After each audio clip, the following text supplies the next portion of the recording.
ענבים ענבים, הגיע זמן גאולתכם. ואם אין אתם מאמינים, ראו באוירי שזורח.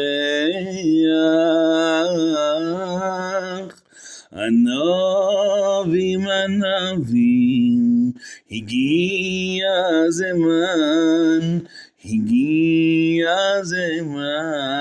גאולתכם. ואם אין אתם מאמינים, ראו באוירי שזורח.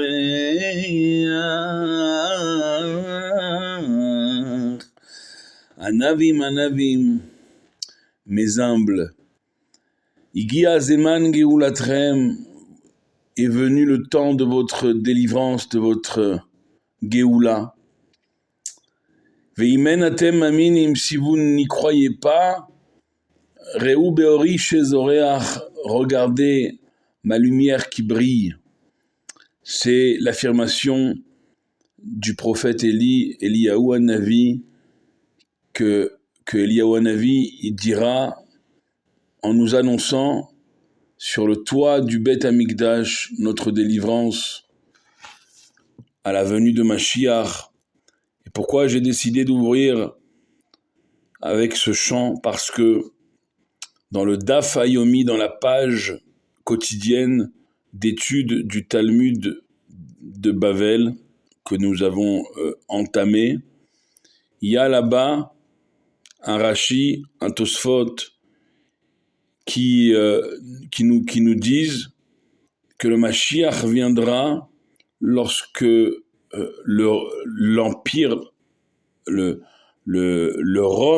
l'empire Rome de la fin des temps, c'est-à-dire Rome à l'époque c'était la première puissance, la plus grande puissance de l'époque, et ben quand le Rome de l'époque de la fin des temps, la première puissance de la fin des temps frappera l'empire perse, il n'y aura pas de signe plus grand de l'imminence de la venue de Mashiach.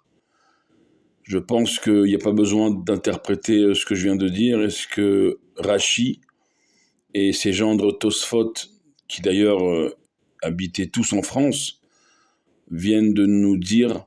Je pense que c'est clair pour tout le monde, avec ce qui s'est passé la nuit dernière, c'est bien le Rome de notre époque, la première puissance de notre époque qui a frappé l'empire perse, l'Iran d'aujourd'hui, l'empire perse d'hier, et c'est comme si on vivait ou on revivait la fête de Purim au mois de Sivan, qui se termine d'ailleurs cette semaine.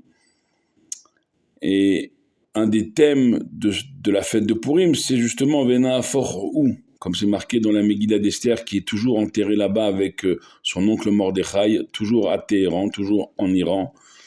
C'est marqué que l'histoire de Purim, elle ne se comprend pas parce que Vena Afor-Ou, tout est renversé. Tout est renversé, tout est retourné, on n'y comprend pas grand-chose, mais au final, ça se renverse du bon côté. Et comme aujourd'hui, on ne comprend pas, mais sachez, mes chers amis,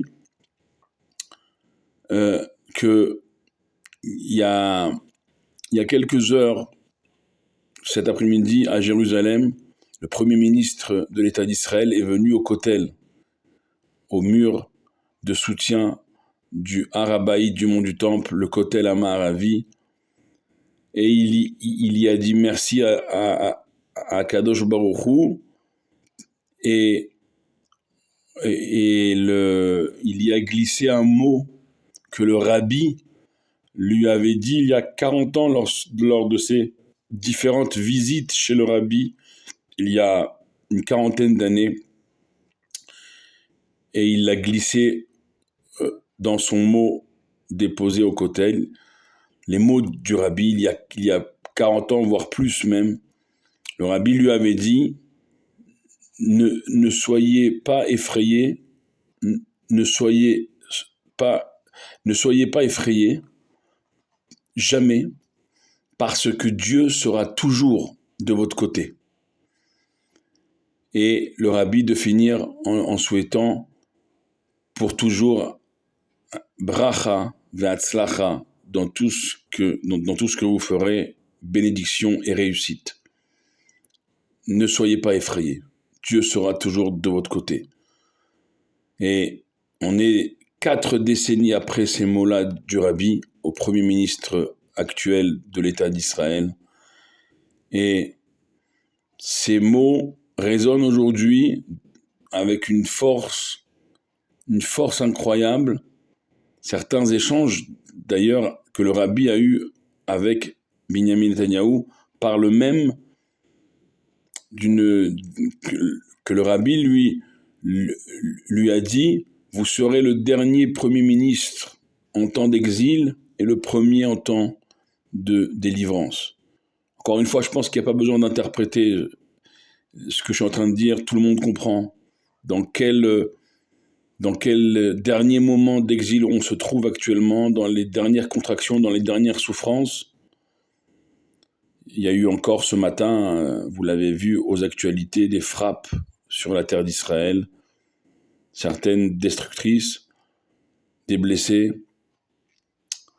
et on s'apprête ce soir encore à être proche de nos abris, ce soir et toute cette nuit, depuis maintenant presque 10 jours. Mais comme le rabbi l'a dit à notre Premier ministre, quoi qu'on en pense, aujourd'hui il y a unanimité en terre d'Israël. Et le rabbi, à travers notre Premier ministre, dit « Ne soyez pas effrayés, parce que Dieu est de votre côté. » Et parce que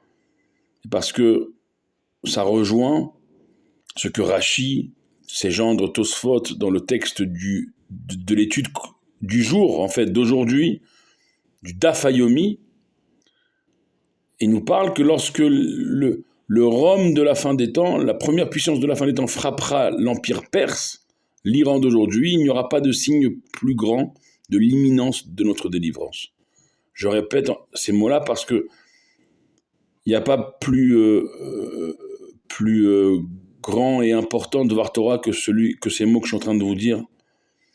Ces mots qui doivent nous renforcer. C'est pour ça que j'ai commencé ces mots en vous chantant les mots du prophète Eliyahu Hanavi qui va nous l'annoncer bientôt de vive voix. Mes humbles, il est venu le temps de votre délivrance. Et si vous n'y croyez pas, si vous ne me croyez pas, regardez ma lumière qui brille. C'est cette lumière qui est cachée depuis la création, ce qu'on appelle Or HaGanuz, la lumière cachée de la création qui va poindre à nouveau lorsque Veruach Elokim merachefet al pene hamayim, cet esprit divin, ce souffle divin qui planait à la création sur la surface des eaux, Rashi sur place, il nous avait enseigné, il nous enseigne toujours que cet esprit qui planait à la création sur la surface des eaux, c'est l'âme du Mashiach.